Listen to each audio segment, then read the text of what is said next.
Nos petites sœurs maintenant n'ont plus peur de rien. Elles sont tellement courageuses ou bien c'est moi qui suis trop heureuse. Moi j'ai grandi avec des récits assez sordides de ma mère. Vous savez, ces histoires qui te coupent toute envie de faire de l'autostop ou de monter dans la voiture de quelqu'un que tu ne connais pas. Elle me racontait comment est-ce que quelqu'un pouvait te prendre pour un sacrifice, comment la personne pouvait te retirer ton liquide rouge dans le corps.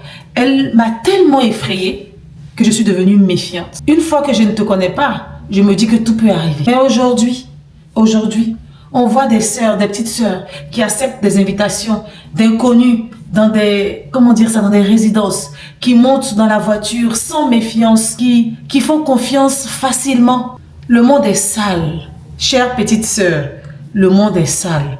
Derrière les profils luxueux que vous voyez se cachent de vrais malades. Derrière certaines voitures de sport, il y a les rituels que vous ne pouvez même pas imaginer. Ce n'est pas seulement dans les films Hollywood qu'on voit ça. Il en existe aussi dans nos quartiers. Internet a amplifié ça encore. Écoute, petite sœur, quand tu montes dans cette voiture parce que le gars a l'air trop propre, trop clean, trop beau, trop swag, quand tu vas à un rendez-vous où personne ne te connaît, personne ne connaît ton nom, tu paries sur ta craque.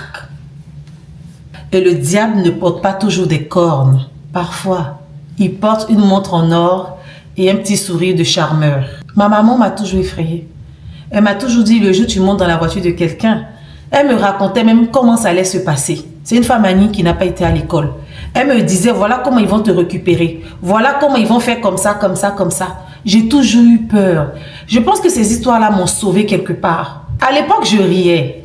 Mais en grandissant, ces récits ont eu quand même un impact sur moi. Parce que j'ai quand même fait attention. Aujourd'hui, je comprends que c'est pas parce qu'elle voulait me faire peur ou qu'elle voulait me contrôler. Elle voulait me garder en vie. On ne revient pas d'un sacrifice. Et moi, aujourd'hui, ce matin, ce n'est pas pour te faire peur, c'est pour te garder en vie. Tu penses que tu es plus maligne que les autres. Tu penses que tu veux trop l'argent plus que les autres. Tu penses que tu aimes le luxe que les autres. Elle aussi, elle pensait ça. Celle qu'on ne retrouve plus aujourd'hui. Ce matin, c'est un doux rappel. Le monde est sale. Les sacrifices, les rituels, les enlèvements sont légion. Sois vieux jeu, sois peureuse, sois tout ce qu'ils veulent. Sois gawaz, sois, je sais pas, brezo, mais reste en vie. J'espère que ce message, tu le prends bien ce matin. J'espère aussi que tu feras attention à toi. Je te fais plein de bisous et je te souhaite une très belle journée. Bisous. Cette causerie vous est présentée par les tensiomètres Essentialis Lab.